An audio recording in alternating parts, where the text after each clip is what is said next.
Was wäre ein Tag ohne Überraschungen?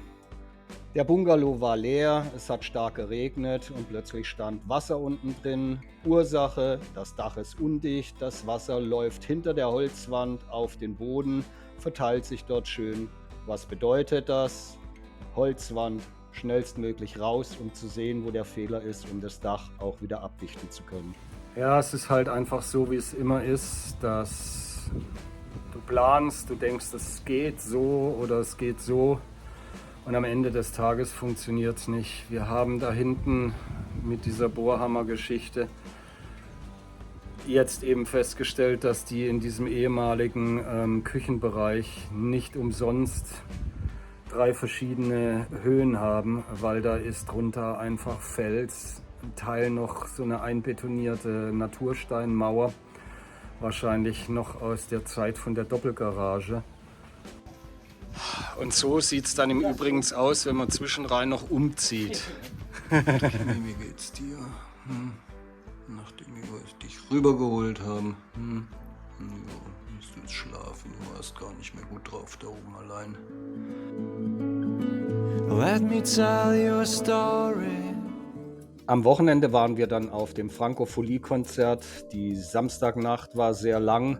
So lang, dass wir dann am Sonntag kurz entschlossen abgebrochen haben, sind nach Hause gefahren, ohne den Konzertsonntag noch mitzunehmen, um etwas auszuruhen, um am Montag mit voller Kraft wieder reinzugehen und erstmal auf der Suche nach dem Wasserschaden die Wand zu entfernen. Und dennoch merke ich, dass ich langsam müder werde, was man, denke ich, am Tag drauf auch an meiner Stimme gehört hat.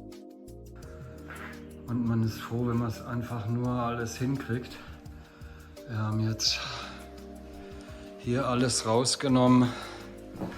Wir werden die hintere Wand mit Riehgips verkleiden, bis zur Seite, inklusive diesem kleinen Ding hier. Der Rest, da wird nochmal der Beton schön gemacht. Hier machen wir auf diese beiden Stufen Fliesen. Hier vorne auch wieder den Beton, so dass man ihn dann streichen kann.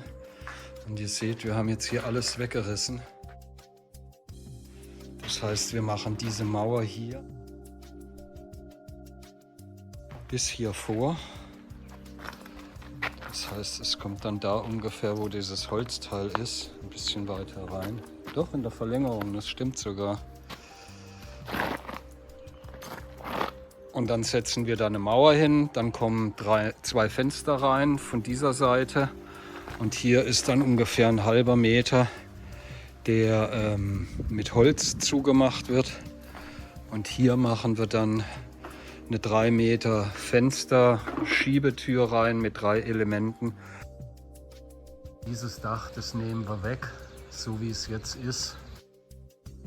Und machen einfach eine Verlängerung des Daches,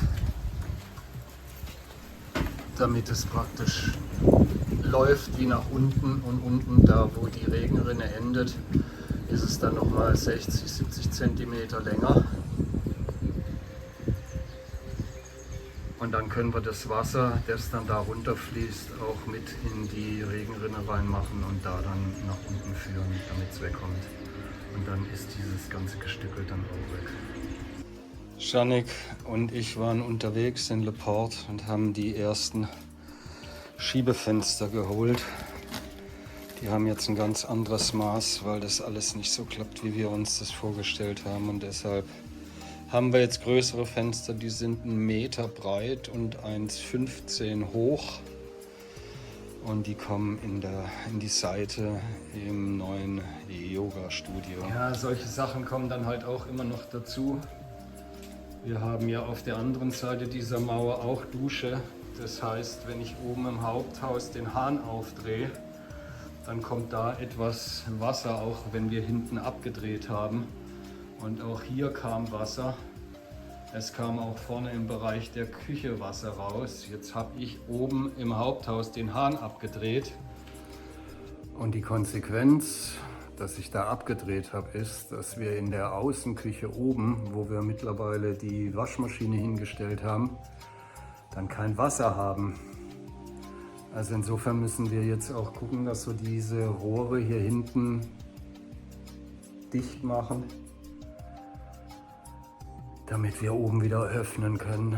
Das sind halt alles so Kleinigkeiten, die dazwischen kommen und die kannst du so nicht einplanen, die kannst du so auch nicht verhindern. Das kommt. Jeder, der mal Baustellen gemacht hat, der weiß, dass solche Sachen kommen.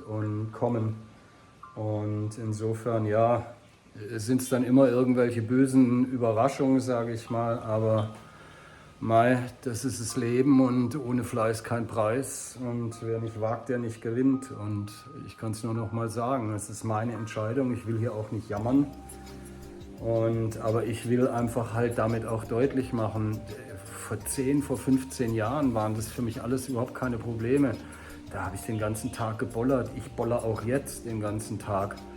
Aber es strengt mich halt an und ich wirklich, der Janik, wenn der hier ist, der schafft wie ein Ochs und der ist ja noch 5 Jahre älter wie ich, sogar 5,5. Das ist wirklich eine Maschine und ich glaube, es ist eine Maschine mit Nuklearantrieb, weil anders ist mir das überhaupt nicht zu erklären. Und ich bin froh, dass jetzt, weil ich lasse mich dann auch nicht hängen, wenn er da ist und dann wird Gas gegeben. Mir macht das auch Spaß und danach muss ich es halt dann immer etwas büßen, aber meist so ist es. Ich kann es jetzt auch nicht ändern. Das hier war so die Außenwand in Teilen, die wir dann vielleicht auch wieder nehmen können, wenn die Rahmen gesetzt sind für die Fenster. Und so sieht es dann im Übrigen aus, wenn man zwischenrein noch umzieht. Hier haben wir schon einiges reingeräumt. Es sieht schon wahnsinnig aus und das muss dann alles verteilt werden. Yoga, Schule, meine Arbeit, alles läuft parallel und insofern haben wir einfach gesagt, wir müssen schnellstmöglich jetzt hier runterkommen, damit wir hier unsere Basis aufschlagen. Meine Herren, unglaublich. Wie vor 30 Jahren, wenn die Türken im Sommer irgendwie auf dem Autoputt in die Türkei gefahren sind. Da sah es auch so aus. Und Claudine sorgt fürs Essen mit ganz vielen verschiedenen Quiche. Wow. Das nenne ich mal Tetris-Spiel.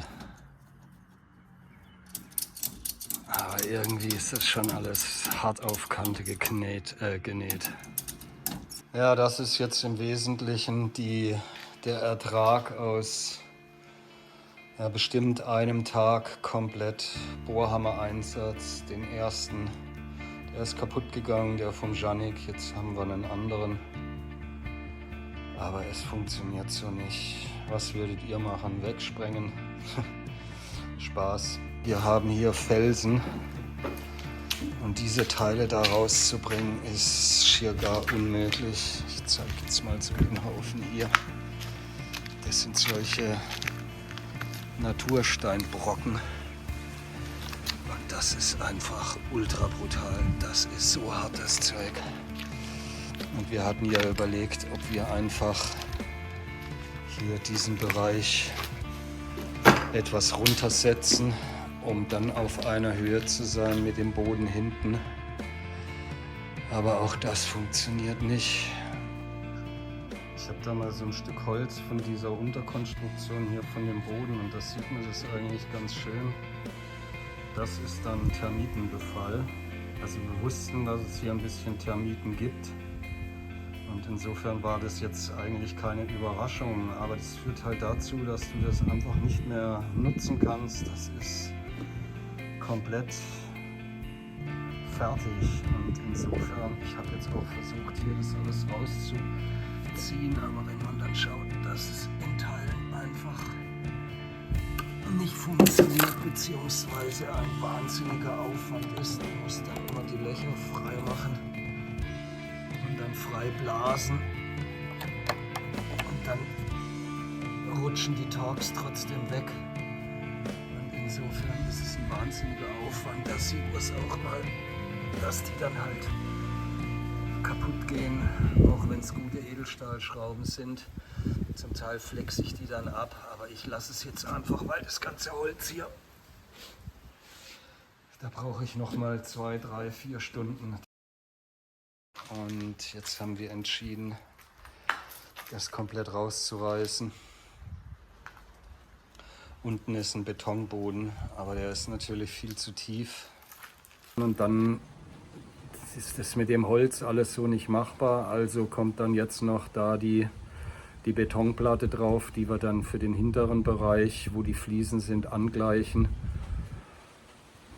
um das dann so nivelliert zu haben, dass wir dann später den Bodenaufbau machen können. Jetzt ist es 6 und ja, wir sind ja jetzt auch noch mitten im Umzug. Das heißt, gestern haben wir die größten Sachen hergebracht, haben jetzt auch einmal hier schon geschlafen. Und innen drin, das kannst du dir nicht vorstellen, wie es drin ausschaut. Aber es ist egal. Wir müssen dann oben auch streichen, machen oben noch in der Küche eine kleine Renovierung mit der Arbeitsplatte, damit wir das dann vermieten können. Ja, so schaut's aus.